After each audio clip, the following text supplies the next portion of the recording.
ஆண்டவராகிய இயேசு கிறிஸ்துவின் நாமத்தினாலே இந்த நிகழ்ச்சிக்கு உங்களை நான் அன்போடு கூட வரவேற்கிறேன். இன்றைக்கு உலகம் முழுவதும் இருக்கிறதான கிறிஸ்தவர்கள், தேவ ஜனங்கள்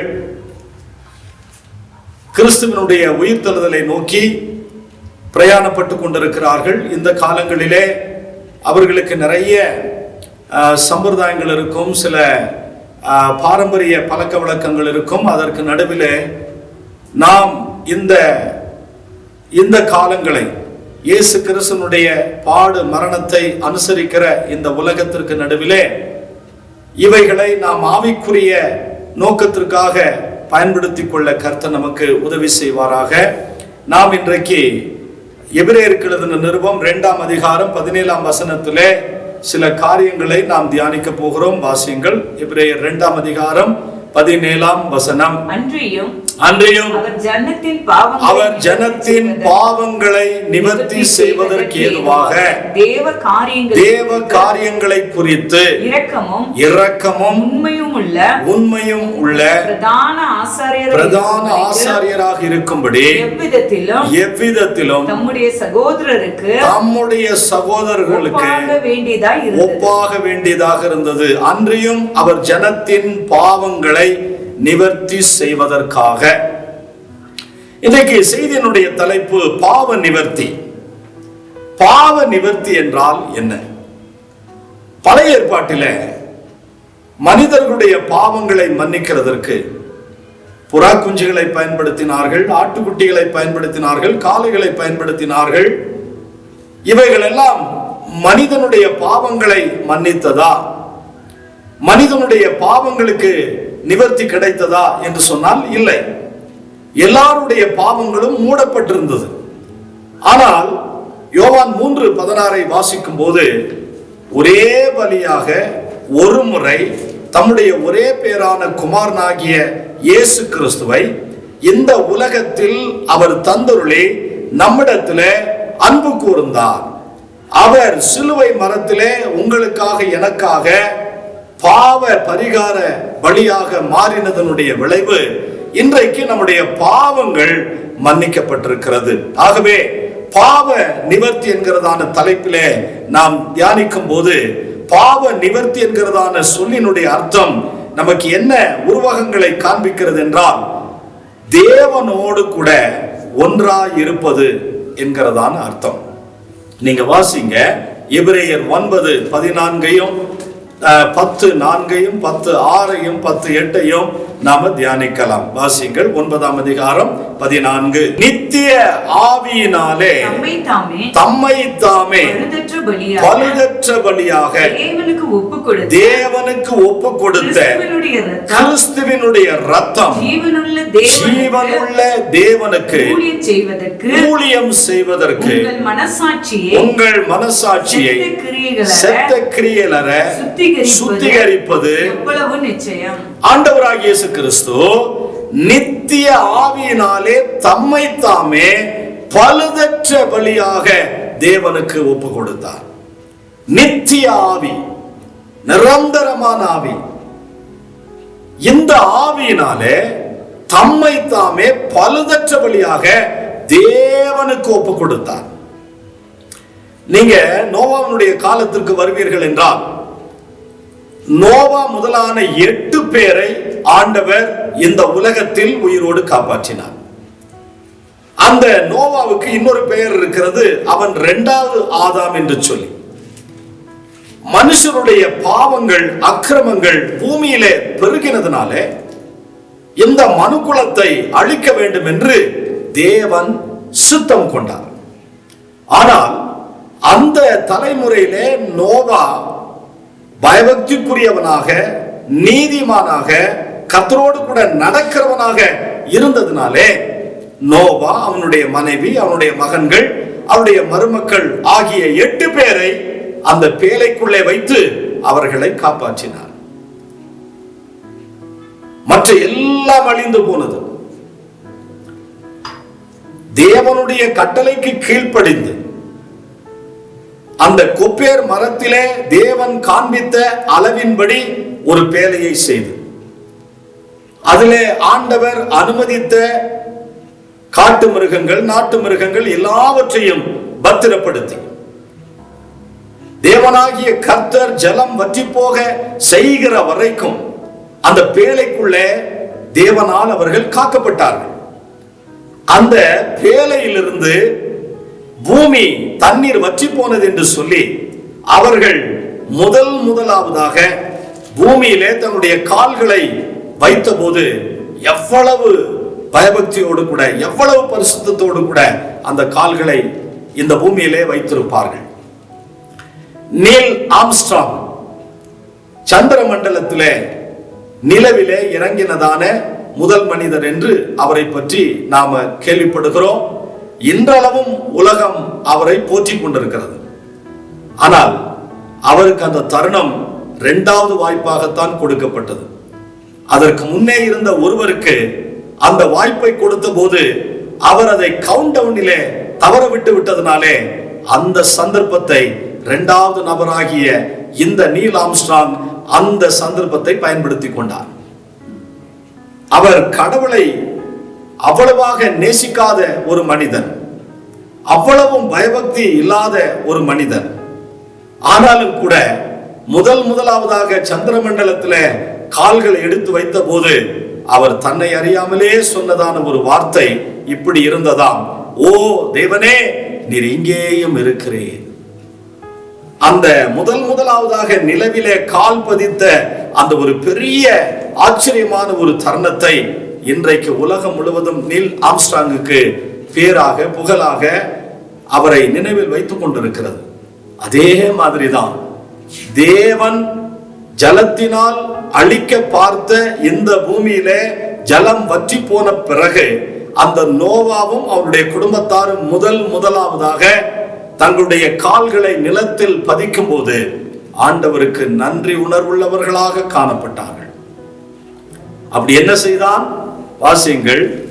8ஆம் அதிகாரத்திலே நாம் வாசிக்கும் போது கர்த்தர் அவனுடைய காணிக்கையை, பலியை சுகந்த வாசனையாக முகர்ந்து கொண்டார் என்று வாசிக்கிறோம். 8ஆம் அதிகாரத்திலே வாசிங்கள். ஸ்தோத்திரம். 20-21 வசனம்.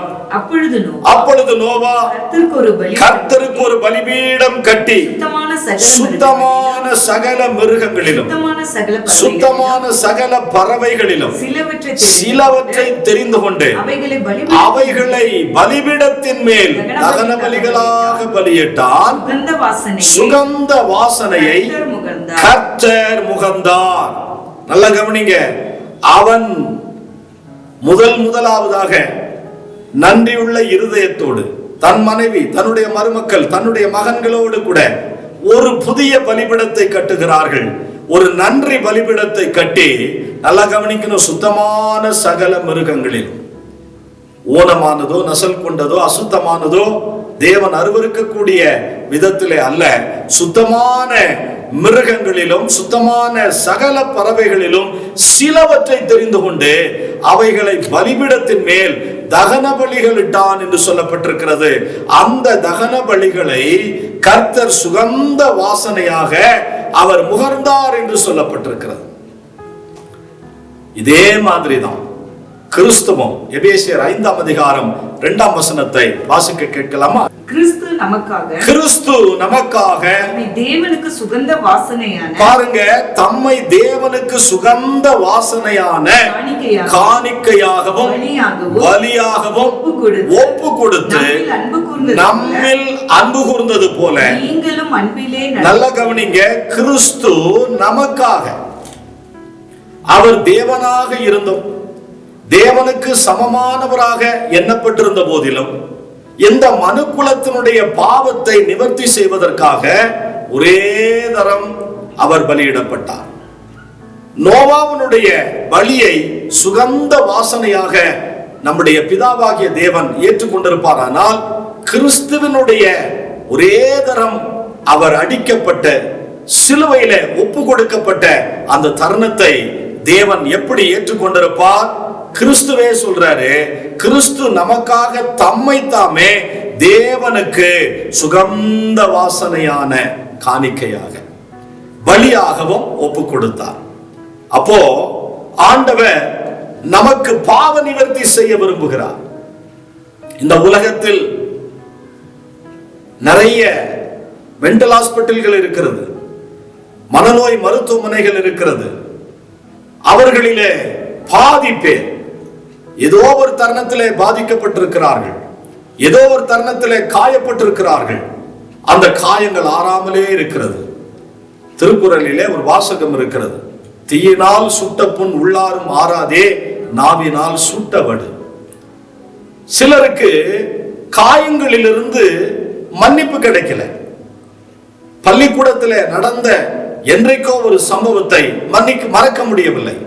பெற்றோரிடத்திலும் சொல்ல முடியல, நண்பர்களிடத்திலும் சொல்ல முடியல. அப்படிப்பட்ட ஒரு யுகத்திலே, அப்படிப்பட்ட ஒரு தருணத்திலே நிறைய பேர் அதை மன்னிக்கவும் முடியாம, அறிக்கை செய்யவும் முடியாம, மறக்கவும் முடியாம நிறைய பேர் மனநோயாளிகளாக மாறிவிட்டார்கள். நிறைய பேருக்கு விடுதலையே கிடைக்கல. கூடுமான வரைக்கும் கொலை செய்தவனை கூட ஆண்டவர் மன்னிக்கிறதற்கு, கொலைக்காக நியமிக்கப்பட்டவர்களை கூட விடுதலை செய்வதற்கு அவர் போதுமானவராக இருக்கிறார். கொலை செய்யாதிருப்பாயாக என்று பூர்வத்தாருக்கு கொடுக்கப்பட்ட கட்டளை 10 கற்பனைகளிலே இருக்கிறது. அதற்குண்டான தண்டனை இங்கே கொடுக்கப்பட்டிருந்தாலும் கூட அது சம்பவத்திலே அல்லது சந்தர்ப்பத்திலே அல்லது அறியாமையிலே அல்லது முன்விரோதத்திலே ஏதோ ஒரு தருணத்திலே நடந்திருந்தாலும் கூட அந்த சிறைச்சாலையிலே அந்த மனிதன் தான் அவசரப்பட்டு செய்த காரியத்திற்காக மனம் நொந்து நான் இப்படி செய்து விட்டேனே என்று அங்கே அவனுக்கு ஒரு தண்டனை கொடுக்கப்படுகிற போது அவன் உணர்த்தப்படுகிறான். ஆனால் அதற்கு முன்பதாகவே நாம் மனம் கசந்து பாவத்தை அறிக்கை செய்தால், நம்முடைய பாவத்தை அறிக்கை செய்கிற போது அதை அவர் ஏற்றுக்கொள்ளவும் அதை அவர் மன்னிக்கவும் அவர் போதுமானவராக இருக்கிறார். வாசியுங்கள், எபிரேயர் 10ஆம் அதிகாரம் 4ஆம் வசனம். 10:4 வாசிக்கலாம். அல்லாமலும் காலை வெள்ளாட்டுக்கடா இவைகளுடைய ரத்தம் பாவங்களை நிவர்த்தி செய்ய. பழைய ஏற்பாட்டிலே இதுதான் நடந்தது. என்ன? புறா குஞ்சுகளுடைய ரத்தம், காளைகளுடைய ரத்தம், வெள்ளாட்டுக்களா இவைகளுடைய ரத்தம் பாவங்களை மன்னிக்கவே மன்னிக்காது, பாவங்களை நிவர்த்தியும் செய்ய மாட்டாது.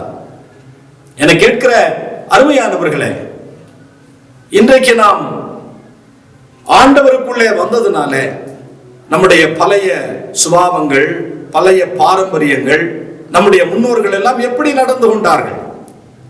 நீங்கள் இயேசு கிறிஸ்துவினுடைய பெயரை சொல்லி நீங்க ஒரு ஆட்டையோ மாட்டையோ புறா குஞ்சையோ பலி செலுத்த வேண்டிய அவசியம் இல்லை, செலுத்தவும் கூடாது. அது பழைய ஏற்பாடோட முடிஞ்சு போயிடுச்சு. புதிய ஏற்பாட்டிலே இயேசு கிறிஸ்துவே அவர் சிலுவை மரத்தில் உங்களுக்காக எனக்காக அவர் மாண்டதனுடைய விளைவு இன்றைக்கு நாம் தேவ பிள்ளைகளாக மாறி இருக்கிறோம். 10ஆம் அதிகாரம் 6ஆம் வசனத்தை கூட வாசியுங்கள். சர்வாங்க தகன பலிகளும் பாவ நிவாரண பலிகளும் உமக்கு பிரியமானவைகள் அல்ல என்று ஆண்டவர் சொல்லிட்டார். உன்னுடைய இருதயம் சரியில்லாம நீ எதை காணிக்கையாக பலியா செலுத்தினாலும் கூட அது பிரயோஜனப்படாது. நீங்க பழைய ஏற்பாட்டுல காயின் ஆபேல் 2 பேரை நீங்க கவனிச்சு பாத்தீங்கன்னா, காயின் நிலத்தில் பயிரிட்டவைகளை கொண்டு வந்து கர்த்தருக்கு காணிக்கை செலுத்துகிறார். ஆபேல் மந்த ஈற்றுகளிலே முதல் தரமானவைகளை கொண்டு வந்து காணிக்கை செலுத்துகிறார். ஒருவேளை 2 பேருமே மாத்தி செய்திருந்தாலும் கூட, ஆபேல் கொடுத்ததை காயின் கொடுத்திருந்தாலும், காயின் கொடுத்ததை ஆபேல் கொடுத்திருந்தாலும் கூட, காயினுடைய காணிக்கையை ஆண்டவர் அங்கீகரித்திருக்க மாட்டார். ஏனென்று கேட்டால் அவனுடைய இருதயம் சரியில்லை, அவனுடைய நோக்கம் சரியில்லை. அவன் எரிச்சல் உள்ளவனாகவே காணப்பட்டான், அவன் பொறாமை உடையவனாகவே காணப்பட்டான். பொல்லாங்கினால் உண்டாயிருந்த காயினை போல இருக்க வேண்டாம் என்று வேதம், புதிய ஏற்பாட்டு சத்தியம் நம்மை எச்சரிக்கிறது. அவனை ஆண்டவர் திருத்துவதற்கு எவ்வளவோ முயற்சி செய்தாராம். ஆனால் அவன் கோபத்திலே பற்றி எறிந்து கொண்டிருந்தான். உலகத்திலே முதல் கொலையாளி காயின் தான். வேற அந்நியரை கொலை செய்யல, தன் சொந்த சகோதரனை அவன் கொலை செய்ததாக நம்ம வேதத்திலே வாசிக்கிறோம். என்றாலும் கூட புதிய ஏற்பாட்டில சர்வாங்க தகன பலிகளும் பாவ நிவாரண பலிகளும் அவருக்கு பிரியமானவைகள் அல்ல என்று சொல்லப்பட்டிருக்கிறது.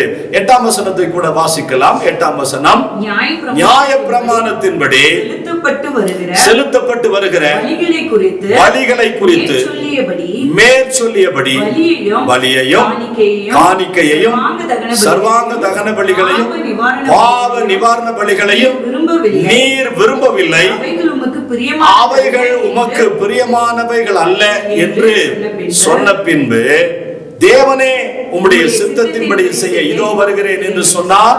இரண்டாவதை நிலைநிறுத்துவதற்கு முதலாவதை இரண்டாவதாகிய அவருடைய ஒரே தரம் பலியிடப்பட்ட அவருடைய சரீரத்தினால் பிதாவாகிய தேவன் திருப்தி கொண்டவராக, அவர் பிரியம் கொண்டவராக, அந்த பலி நிமித்தமாக கோடிக்கணக்கான ஜனங்கள் இன்றைக்கும் ரட்சிக்கப்படுவார்கள் என்கிற அந்த ஒரு மாபெரும் சந்தோஷம் பிதாவாகிய தேவனுக்கு இருந்தது. ஒரு பாறையின் மேல இப்படியாக எழுதப்பட்டிருந்தது, தன்னுடைய சொந்த மகனையே கொலை செய்ய ஒப்பு கொடுத்த தேவன் யாருக்கு வேண்டும்? ஆகையினாலதான் யோவான் 3:16 உலகத்தில சரித்திரம் வாய்ந்த ஒரு வசனம். தம்முடைய ஒரே பேரான குமாரனாகிய இயேசு கிறிஸ்துவை விசுவாசிக்கிறவன் எவனோ அவன் கெட்டு போகாமல் நித்திய ஜீவனை அடையும்படி அவரை இவ்வளவாய் தந்தருளி உலகத்தில் அன்பு கூர்ந்தார். இங்கே உலகத்தில் என்று சொல்லப்படுகிற வார்த்தை மனுக்குலத்தை குறித்து சொல்லப்படுகிற வார்த்தை. என கேட்கிற அருமையான தேவனுடைய ஜனமே, பாவ நிவர்த்திய ஆண்டவர் மாத்திரம்தான் செய்ய முடியும். இயேசு கிறிஸ்து மாத்திரம்தான் செய்ய முடியும். நம்முடைய கடன்களை மன்னிக்க, நம்முடைய வியாதிகளை நீக்க, நம்முடைய பாவங்களை மன்னிக்க, அவைகளை நம்மை விட்டு தூரப்படுத்த, அப்புறப்படுத்த இயேசு கிறிஸ்துவால மட்டும்தான் முடியும். அவர்கிட்ட வந்துருங்க. மத்தேயு 11:28 கூட அப்படித்தான் சொல்லுகிறது. வருத்தப்பட்டு பாரம் சுமக்கிறவர்களே, நீங்கள் எல்லோரும் என்னிடத்திற்கு வாருங்கள். இந்த நிகழ்ச்சியை பார்க்கிற கிறிஸ்தவர்களாக இருக்கலாம், அல்லது ஆண்டவரை அறியாத மற்ற ஜனங்களாக கூட இருக்கலாம். நீங்கள் யாராயிருந்தாலும் பாவ மன்னிப்பு இல்லாமல் ரட்சிப்பு இல்லை. பாவ மன்னிப்பு இல்லாமல் வெற்றியுள்ள வாழ்க்கை இல்லை. பாவ மன்னிப்பு இல்லாமல் பரலோகம் செல்ல முடியாது. இந்த உலகம் நிறைய போதனைகளினாலே நிரம்பி இருக்கிறது. ஒரு புத்தகம், ஒரே புத்தகம், சிறந்த புத்தகம், அது ஜீவனுள்ள புத்தகம், அதுதான் பரிசுத்த வேதாகமம். இந்த வேதாகமத்தை யார் நம்புகிறார்களோ, யார் நேசிக்கிறார்களோ, இந்த வேதாகமத்தை யார் கை கொள்ளுகிறார்களோ அவர்கள் நிச்சயமாகவே பாக்கியவான்களாய் இருப்பார்கள். நாம இன்றைக்கு பாவ நிவர்த்தி என்கிறதான சொல்லிலிருந்து சில ஆலோசனைகளை நாம் பார்க்கிறோம். பாவ நிவர்த்தி என்கிறதான சொல் தேவனோடு கூட ஒன்றாயிருப்பது. ஆதாமும் ஏவாளும் தேவனோடு கூட பாவம் செய்கிறதற்கு முன்பாக ஒன்றாகத்தான் இருந்தார்கள். அவரோடு கூட ஐக்கியமாகத்தான் இருந்தார்கள். பகலிலே குளிர்ச்சியான வேளையிலே அவருடைய குரலை கேட்டுக்கொண்டுதான் இருந்தார்கள். நாம வாசிக்கும் போது ஒன்றாயிருப்பது என்றால் 1 யோவான் 1:3 பிதாவாகிய தேவன் பாருங்க, குமாரனாகிய இயேசு கிறிஸ்து அவருடைய ஐக்கியத்தில் நாம் ஒருமித்து பங்கு பெறுகிறோம். வாசிக்கலாம். நீங்களும் எங்களோட ஐக்கியமுள்ளவர்களாகும்படி நாங்கள் கண்டும் கேட்டும் இருக்கிறதை உங்களுக்கு அறிவிக்கிறோம். எங்களுடைய ஐக்கியம் பிதாவோடும், நல்லா கவனிங்க, எங்களுடைய ஐக்கியம் பிதாவோடும் அவருடைய குமாரனாகிய இயேசு கிறிஸ்துவோடும் இருக்கிறது. நாம் இந்த ஐக்கியத்திலே ஒருமித்து பங்கு பெறுகிறோம். இரண்டாவது, பாவ நிவர்த்தி என்று சொன்னால் அதனுடைய அர்த்தம் என்ன தெரியுங்களா? வேற்றுமையை நீக்குவது, டிவிஷன்ஸை மாற்றுகிறது, வித்தியாசங்களை அகற்றுவது. தேவனுடைய பார்வையிலே வேற்றுமையே கிடையாது. அவர் பட்சபாதம் பார்க்கிறவர் அல்ல. கிரேக்கன் என்றும் யூதன் என்றும் அடிமை என்றும் சுயாதீனம் உள்ளவன் என்றும் எந்த பேதமையும் கிடையாது. ஆண் என்றும் பெண் என்றும் கூட வித்தியாசம் இல்லை. அவர்கள் ஒன்றாக இருக்கிறார்கள். வேற்றுமையை நீக்குவது. அப்போ பாவ நிவர்த்தி என்று சொன்னால் வேற்றுமையை அகற்றுவது. நாம நிறைய ட்ரெடிஷனல் உலகத்துல வாழ்ந்துகிட்டு இருக்கிறோம். நம்முடைய தமிழ்நாட்டில் நிறைய பாரம்பரியங்கள் இருக்கிறது. அந்த பாரம்பரியங்கள் மதமாக மாறி, கலாச்சாரங்களாக மாறி, பழக்க வழக்கங்களாக மாறி, ஏற்றத்தாழ்வுகளாக மாறி, மனிதன் பிறப்பிலே உயர்ந்தவன் என்றும் தாழ்ந்தவன் என்கிற வித்தியாசம் இருக்கவே கூடாதபடிக்கு ஆண்டவர் வேற்றுமையை நீக்குகிறார். பிறப்புக்கும் எல்லா உயிருக்கும் என்று திருவள்ளுவர் சொல்லி இருக்கிறார். பிறப்பிலே எந்த மனிதனும் பெரியவன் சிறியவன், உயர்ந்தவன் தாழ்ந்தவன் என்கிற பேதமைகளே கிடையாது. மூன்றாவதாக சமாதானப்படுத்துவது. யோவான் 14:27 வாசித்து பாருங்கள். யோவான் 14:27 என்னுடைய சமாதானத்தையே உங்களுக்கு கொடுக்கிறேன் என்று சொன்னார். சமாதானத்தை உங்களுக்கு வைத்து போகிறேன், என்னுடைய சமாதானத்தையே உங்களுக்கு கொடுக்கிறேன். உலகம் கொடுக்கிற பிரகாரம் நான் உங்களுக்கு கொடுப்பதில்லை. உங்கள் இருதயம் கலங்காமலும் பாருங்க, பழைய ஏற்பாட்டினுடைய பாவங்கள் பிதாவாகிய தேவனை சமாதானப்படுத்தவே இல்லை. ஆனால் இயேசு கிறிஸ்துவினுடைய ஒரே தரம் பலியிடப்பட்ட அந்த சிலுவை மரணத்தின் வழியாக அவர் சமாதானமுடையவராக இருந்தார். அவருக்கு ஒரு நம்பிக்கை பிறந்தது. ஏனென்று கேட்டால், எந்த தலைமுறை மாத்திரமல்ல, நீங்கள் எத்தனை தலைமுறைகள் இந்த உலகத்திலே பிறந்தாலும் கூட அத்தனை தலைமுறைகளுக்கும் இயேசு கிறிஸ்துவினுடைய மரணத்தின் வழியாக, இயேசு கிறிஸ்துவினுடைய இரத்தத்தின் வழியாக பாவ மன்னிப்பு கட்டாயம் இருக்கும். இன்னைக்கு உலகத்துல 700 கோடி மக்கள் இருக்கிறாங்க. ஆனால் தேவனுடைய திட்டம் என்ன தெரியுங்களா? 5000 கோடி மக்கள் இந்த உலகத்திலே வாழ்ந்தாலும் கூட அவர்களுக்கு நீரை கொடுக்க அவர் போதுமானவர், காற்றை கொடுக்க அவர் போதுமானவர், உணவை கொடுக்க அவர் போதுமானவர், ஜீவனை கொடுக்க அவர் போதுமானவர். இந்த அகண்ட உலகத்துல எத்தனை கோடி மக்கள் வேண்டுமானாலும் வாழ முடியும். இன்னும் 1000 கோடி எட்டல இல்லையா? 750 கோடிகள் மாத்திரமே இந்த பூலகத்திலே மனுக்குலம் இருக்கிறது. அப்ப இன்னும் 4000 கோடி மக்கள் இந்த உலகத்திலே வந்து பிறந்தாலும் அவர்களுடைய பாவங்களை மன்னிப்பதற்கும் ஒரே தரம் இயேசு கிறிஸ்து பாவ பரிகார பலியானார். அவருடைய மரணத்தினாலே பிதாவாகிய தேவனை சமாதானப்படுத்த முடிந்தது.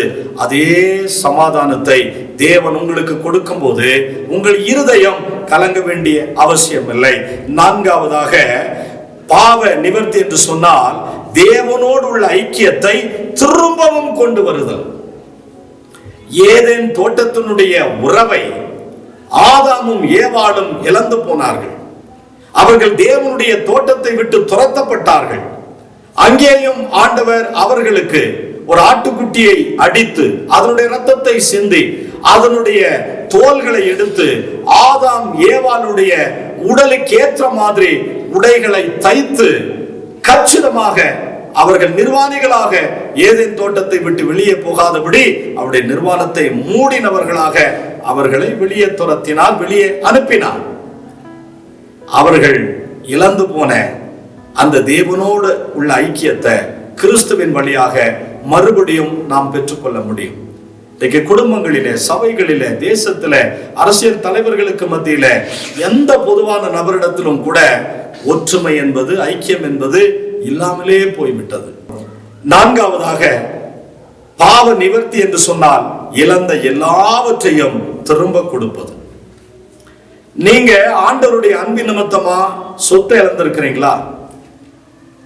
வஞ்சிக்கப்பட்டிருக்கிறீங்களா? ஏமாற்றப்பட்டிருக்கிறீங்களா? உங்களுடையது காணாமல் போயிருக்கிறதா?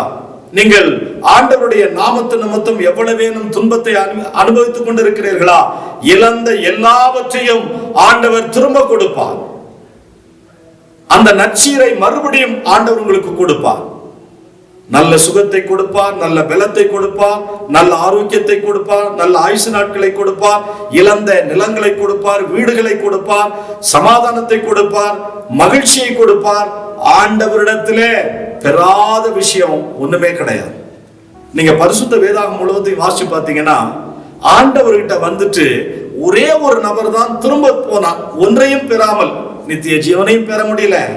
அவன் எல்லாவற்றையும் இந்த உலகத்துல அவன் பூரண சற்குணனாக இருக்க விரும்பினான். ஆனாலும் தேவன் நியாயப்பிரமாணத்தில் இல்லாத ஒரு கட்டளை அவனுக்கு சொன்னார். நீ பூரண சற்குணனாக இருக்க விரும்புவாயானால் உனக்குண்டான எல்லாவற்றையும் விற்று தரித்திரருக்கு கொடுத்துட்டு என்னை பின்பற்றி வா என்று சொன்னார்.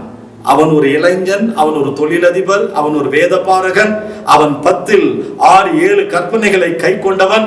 ஆனாலும் தன்னை ஒரு நீதிமானை போல ஆண்டவருக்கு முன்பாக, நல்ல போதகரே, நித்திய ஜீவனை அடையும்படி நான் எந்த கற்பனைகளை கை கொள்ள வேண்டும் என்று கேட்டான். நியாயப்பிரமாணத்தில் இல்லாததை தான் அவனுக்கு சொன்னார். அவன் மிகுந்த துக்கமடைந்தான். காரணம் என்ன?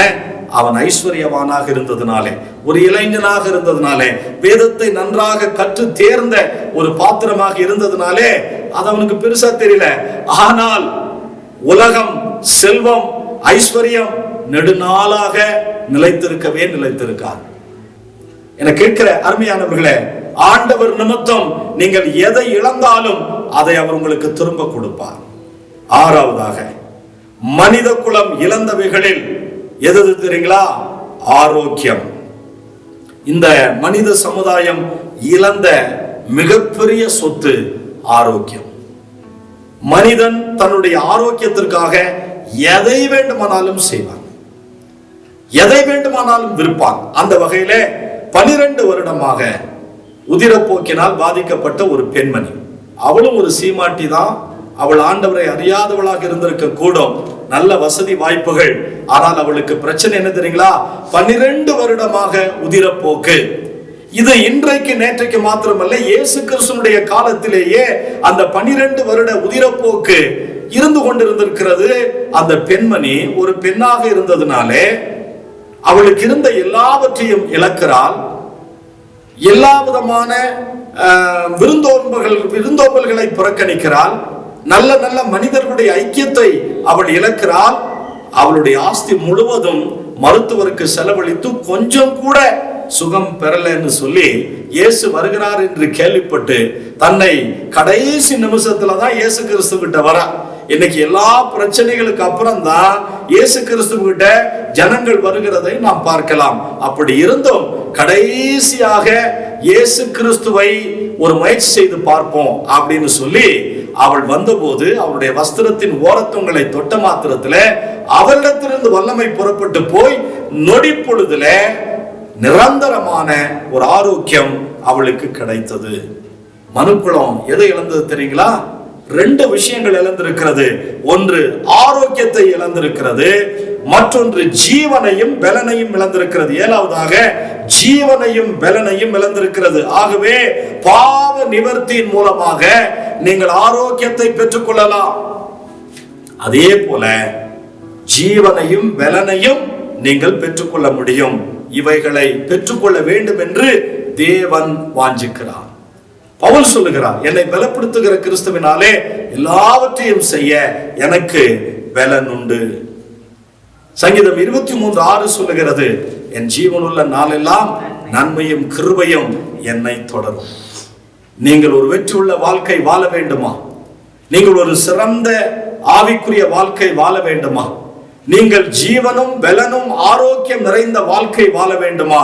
இயேசு கிறிஸ்து உங்களுக்கும் எனக்கும் பாவ நிவர்த்தி செய்திருக்கிறார்.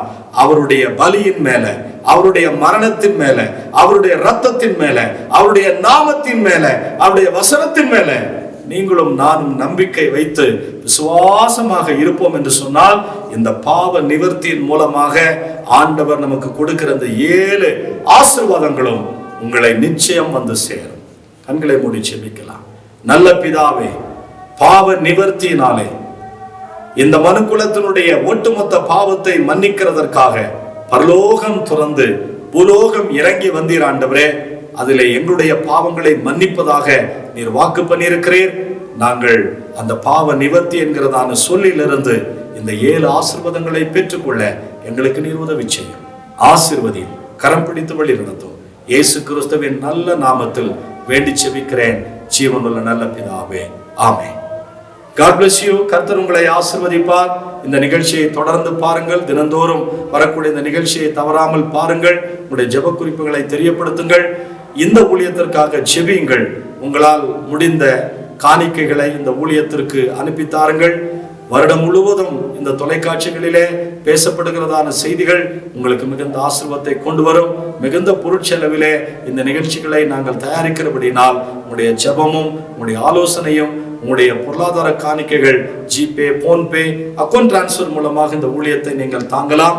அதற்காக உங்களை நாங்கள் இந்த ஊழியத்தினுடைய ஒரு பங்காளராக, இந்த தொலைக்காட்சி நிகழ்ச்சியினுடைய ஒரு பங்காளராக உங்களை நாங்கள் வரவேற்கிறோம்.